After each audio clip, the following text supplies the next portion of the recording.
Hello and welcome to my YouTube channel, Gnome Studios, where I draw and I talk about art and any other topics I feel like talking about. Today I am drawing Astarion from Baldur's Gate 3. I am literally so obsessed with this game.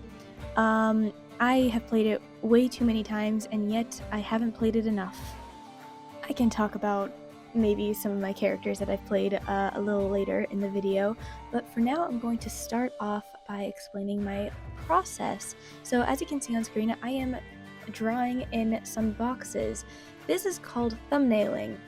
So pretty much any time before I start a big drawing piece, I will start off with some thumbnails, which are really rough, really small sketches, just kind of figuring out my composition for the piece I want to do.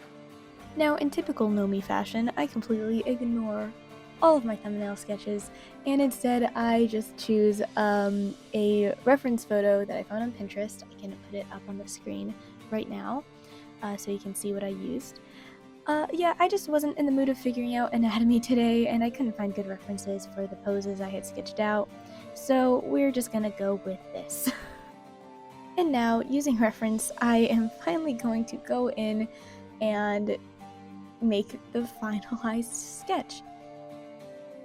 Anytime I sketch a pose, I always start with the line of action. The line of action shows the direction and movement of the entire body of your character. Since this is a lounging pose, I kind of used this S shape, this S curve shape for the line of action.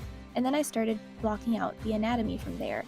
I like to start off with torsos. I know some artists like to start with the head, some like to start with the pelvis. I start with the torso, and then the pelvis soon after, and finally the head. I draw on the head very late in the game. I probably should have sketched it a little earlier today, but hey, it's okay. Hindsight is 20/20. I like to block in where the rib cage sits on the torso so I can see where the body is turning and twisting. There is a bit of a twist to this pose, so I like to sketch that in so I know exactly where the chest is facing and how that differs from where the hips are facing. Maybe one day I will do a full breakdown of how I break down anatomy, but today I just want a fun little video of me drawing my favorite character from Baldur's Gate 3. So I'm not going to bore you too much with all the details, but I will bore you with all the details of my playthroughs of the best video game in the world, Baldur's Gate 3. I only started playing the game after it won Game of the Year, but I was very, very much interested long before then, ever since I heard Astarion's iconic line about the full concentrated power of the sun. Anyway, I started playing after it won Game of the Year. And from the moment I started playing that game and I saw all the customizable options and started hearing the song, Who Are You? Ooh! So good. So good. I remember when I first opened up that game and I was just overwhelmed with the amount of choices of a character I could be. I was like, should I be a bard? Should I be a rogue? Maybe just a simple fighter? I was not going to do a simple fighter. I wanted something weird and funky and funny. I wanted to do a very funny run for my first run. And so I went with bard, and I do not regret my choice at all. Bard, I think, is still one of my best playthroughs. It was so chaotic. It was so funny. You get some of the best comebacks to say to characters. I also really wanted to get the good ending for my first playthrough. I always try to do that in video games. I get the good ending first. Did that with Undertale. Still haven't beaten the genocide route, actually, of Undertale. I need my brother's help, even just to beat Undyne. And so when I got to Sans, I was like, oh no, I can't beat him on my own. I gave it a good shot. I tried on my own for 2 weeks and I just couldn't make it, so I gave up. That was a hard game. But yeah, for Baldur's Gate, it wasn't too difficult. I do like more strategy-based games versus like platformers, reflex-based games. So Baldur's Gate was perfect for me. I found it very fun, very entertaining. and not too difficult. I was able to play on normal mode for my first run. Occasionally I did switch into the explorer mode just so I can get more money from the merchants. Don't tell the devs I did that. But all the fights I tried doing in normal mode, I wanted to play it properly for my first run. But yeah, I really wanted to get the good ending on my first playthrough, and I did! By some miracle, my character was so chaotic. I made her so crazy. I don't know why I did that. I know why I did that, because it was funny. But yeah, also, she was an elf, like a high elf, so I realize now that was a really boring choice. Not as boring as, like, human, but, like, I could have picked better. I could have picked a better race. My next two playthroughs did get very interesting, though. Yeah, for my second playthrough, I also got a good ending, but I went about it in a very different way. That character, who was a tiefling, she was a sorceress, wild magic sorceress tiefling. Again, because I always need an element of chaos in my playthroughs, but she was more lawful good and less chaotic than the other character. Her chaos was only in her magic and that wild magic surge. It was so fun, like, playing around with that mechanic. It like added a lot of randomness to the battles, which made things very interesting, especially since I tried to boost the difficulty for that one. I did have to switch to beginner mode when trading with merchants, because I like money. But yeah, that character, she was a tiefling, and she was really pretty, and I liked her. She was really cool. But yeah, that playthrough I also, romanced a different character, played around with that a bit. By the way, I should mention my first playthrough, obviously, romance Astarion. Hello, I'm drawing him right now. Second playthrough, romance Karlak, because why not? She's amazing. But yeah, in my third playthrough, things get really weird. So in my third playthrough, I finally did the Dark Urge run. I have been fascinated by that for so long, like the concept of this dark urge, like speaking to your character, causing them to like act against their will, and for this run I wanted to do an evil run. I had too many goody two shoes. Too many goody two-shoes in my previous playthroughs, and I wanted an evil character. So I thought the Dirge was a great opportunity to do a little evil run, and it was such a fun choice. My character also I really wanted my evil Dark Urge character to be the tiniest little creature you can imagine. So I chose a deep gnome for this character, and she is incredible. Let me tell you about her. Now, this little gnome is named Vin Durgel. Let me tell you how I got to this name. At first, I just wanted to name her Vin, like just plain Vin, like the main character from Mistborn by Brandon Sanderson. Love Brandon Sanderson, by the way. Maybe I'll do some fan art of some of his characters one day. If you want to see that, leave a comment down below.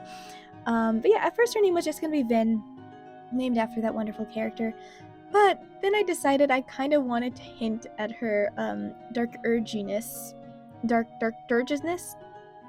I wanted to hint that she's a dark urge. So I was like, I want her name to have like some sort of like dirge last name. So I'm like, Durgel? But then I realized, putting the two together, it sounds like it's a parody of Vin Diesel. And the concept of that was just way too funny for me, and I ended up going with it. So her name is Vin Durgel, and she is adorable. She's the most adorable little dark urge gnome you've ever seen. She can't possibly hurt you. Oh, she will rip your throat out. She's so cute. I love her. I'm obsessed with her, and she's not even real. She's just pixels. But yeah, I created her, and I love her with all my heart, and I think she's one of my favorite runs I've done so far, because I thought the other two runs were filled with chaos. This one was on another level. And this is what I love so much about Baldur's Gate 3, is the fact that you can play this game so many times, and there's always going to be something new to do. There's so many options and paths you can take, and every time your playthrough is going to be completely different. And I've only done 3 so far. I really want to play through each of the main characters' origin playthroughs. So, playing as Astarion, playing as Karlach, playing as Gale. Okay, maybe not all of them, but at least my top favorites. I would play through the whole game of getting to be them. It would just be so cool getting to see more into their heads, and the fact that this game just gives us so many options is incredible. Anyway, that's gonna end my rant about my love of Baldur's Gate 3 and all the characters I played. I think this game is so deserving of Game of the Year. It was just actually a really solid game. And the fact that there's more content still coming out for it, at the time of me making this video, I think patch 8 is coming out soon. That's adding tons of new subclasses for you to choose from for your character. And that already, I was overwhelmed with the amount of subclass choices we had. And there's so many more playthroughs I want to do of just, making my own character and trying out a bunch of different play styles. But now there's so many options. I don't know what to do. I don't have the time to play this much. Larian, please, calm down. Calm down. You're giving me too much to do here. And now it is time for the inking process, or the line art process, whatever you want to call it. It's been a while since I've done proper line art, actually. I've been dealing with wrist pain on and off for the past year now, so that's why I kind of had to adapt with my artwork, and I transitioned into doing more of a painterly art style, either just doing completely lineless artwork or keeping my sketch as the line art. And I've actually really been enjoying that process. And I think I will definitely stick with it, but I wanted to return to my roots and do some line art, just like the good old days, because my wrist has been feeling a bit better lately. Yay! So I'm actually capable of doing some line art.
And now I just go in and use the paint bucket tool to fill in all the colors where they need to be.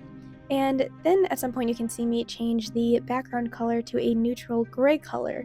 The reasoning for this is just, in general, I usually like to work on a neutral gray background just so I don't blind my eyes with a pure white canvas. And also it helps when I have to choose like lighter colors for my piece, especially in this piece. There's a lot of white in this drawing, so it helped me pick the colors a little bit easier and see where my colors were for the final piece.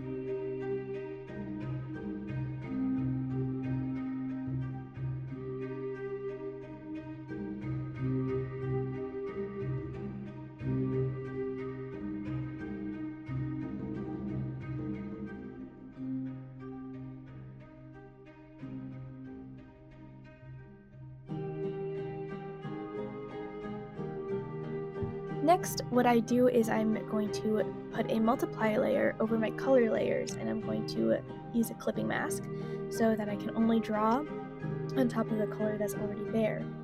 And then I take this purplish color for the shadows, and the reason I like using a multiplier layer so much is that it's going to unify all of your colors with the same color palette, since you're using the same color for the shadows on every piece, instead of having to cater it to the individual color that's underneath it.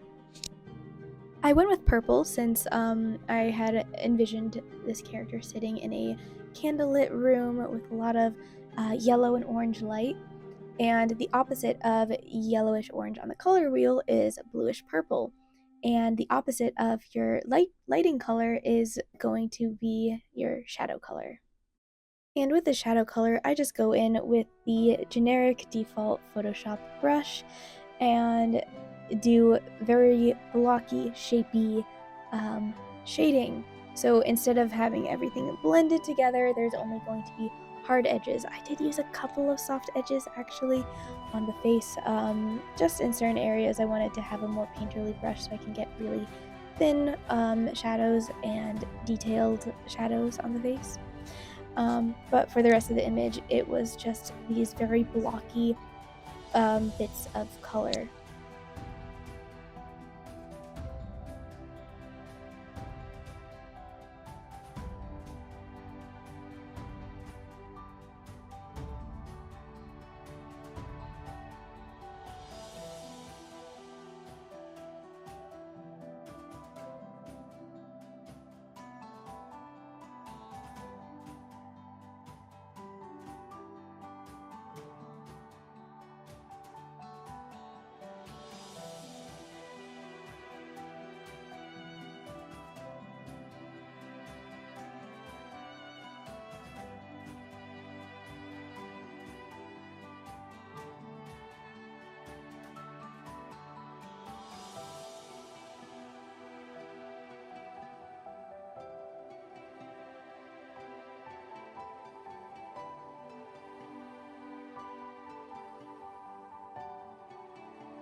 And next, I also use a little bit of the airbrush tool to add in a gradient of color where the shadows are, just for some more variety in the color.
For the highlights, I choose this yellowish orange color, and I put that on a screen layer. The screen layer is going to act similarly to an overlay layer, where it mixes with the color underneath it to create a color that works with the color underneath.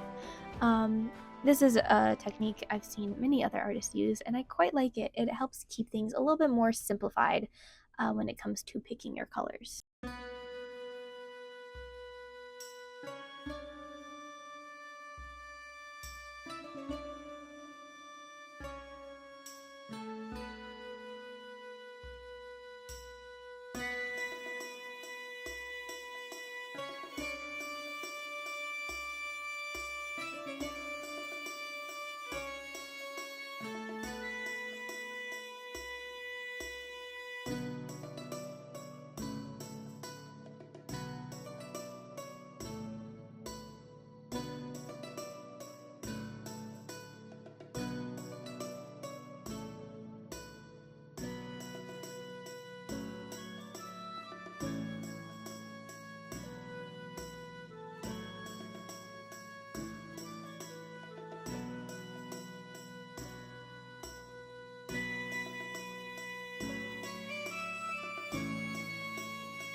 For the background, I decided to go in with big, painterly, blocky shapes, just to fill in. The background is not the focal point of this piece, so I kept it very loose and rough, and I just wanted to, again, do some more painting, because I've really been enjoying digital painting, and I think I'm going to stick with it and start including it more into my pieces, even my pieces that are a little bit more drawn in a cartoon style.